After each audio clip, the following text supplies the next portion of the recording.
E agora a gente vai falar sobre o aumento do número de casos de diabetes no Brasil, especialmente em crianças. A repórter Nájila Fernandes conversa ao vivo com o médico Rui Lira, que é o presidente da Sociedade Brasileira de Diabetes. Oi, Nájila, boa noite para você.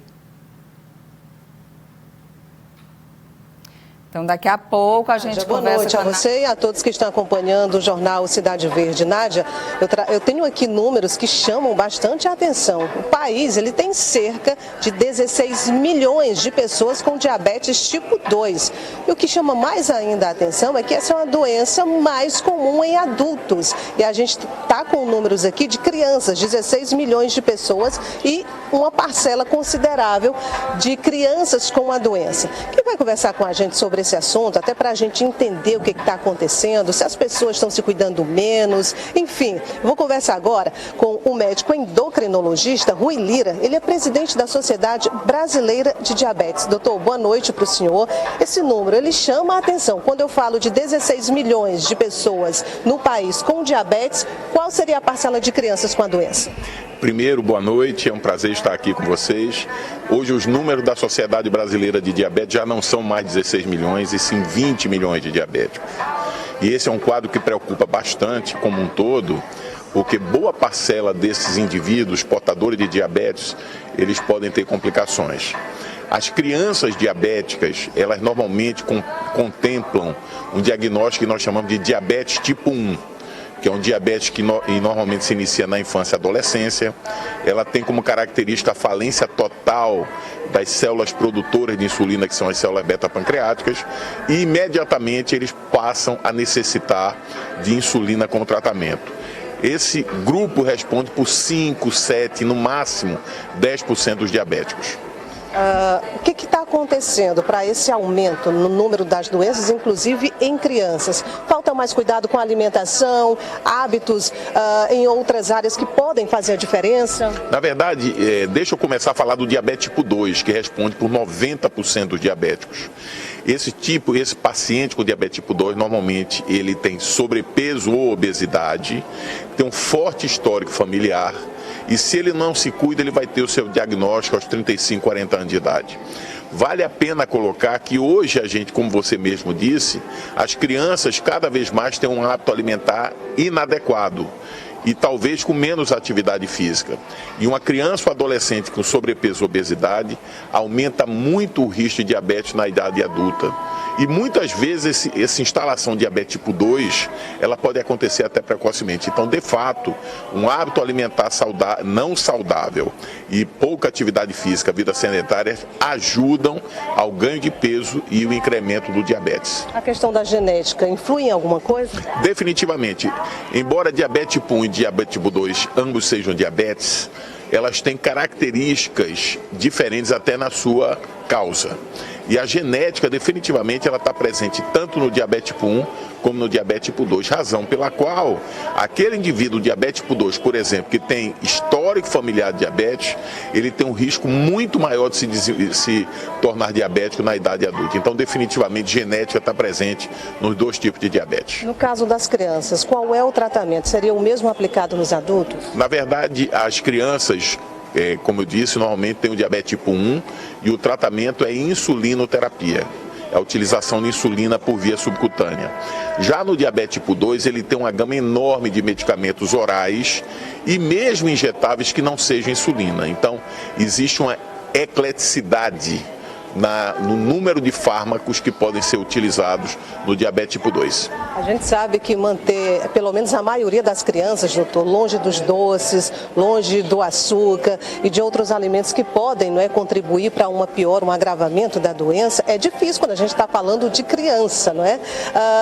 O ideal seria evitar, é possível evitar diabetes?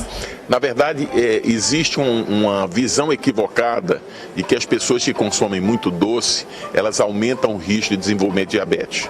Não é verdade. O que leva ao diabetes tipo 2 ao aumento de risco é o ganho de peso, que pode ser através dos doces, mas sobretudo das gorduras. Então, o ganho de peso é alavancador para o diabetes tipo 2. No diabetes tipo 1, definitivamente não. É um quadro genético que tem alguns outros fatores que intervêm, mas que não passam por comportamento alimentar inadequado.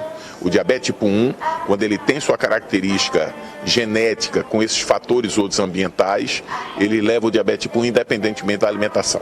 E a gente sabe que para o ganho de peso, a questão genética também influencia, mas tem outros pontos que não. Muitas vezes o corre-corre dos pais, a rotina diária, impede que eles estejam mais atentos, lado a lado dos filhos, inclusive para uma alimentação mais saudável. Definitivamente, eu sempre digo que um pai e uma mãe que se alimentam inadequadamente, eles vão ter pouca força para orientar os filhos a comerem adequadamente.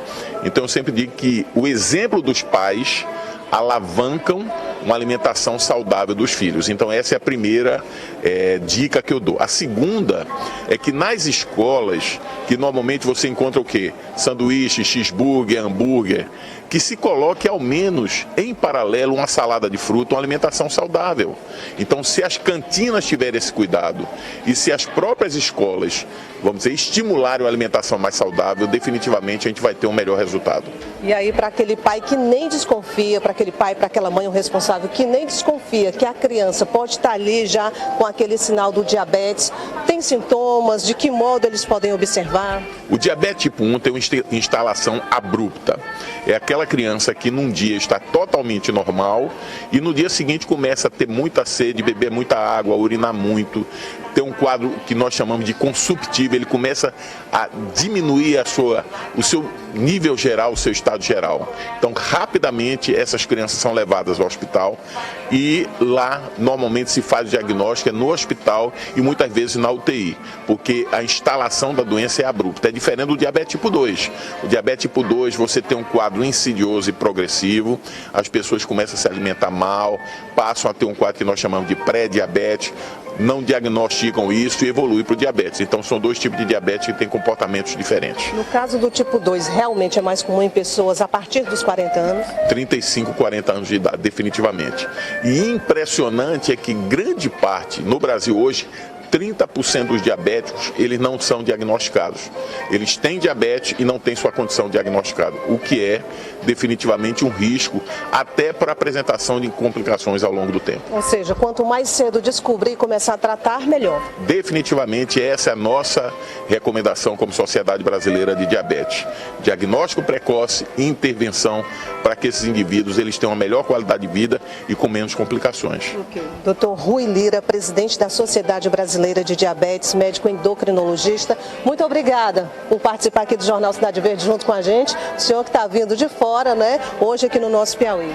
Sem dúvida nenhuma, eu estou tendo o prazer e a honra de estar participando do Endo Piauí, um congresso de altíssimo nível, contemplando todas as doenças endócrinas, com os colegas aqui de Teresina, do Piauí, e é um prazer estarmos compartilhando também a parte de diabetes com eles. Okay. Então, mais uma vez, muito obrigada. Tá aí, então, Nádia, alguns mitos, inclusive, não é?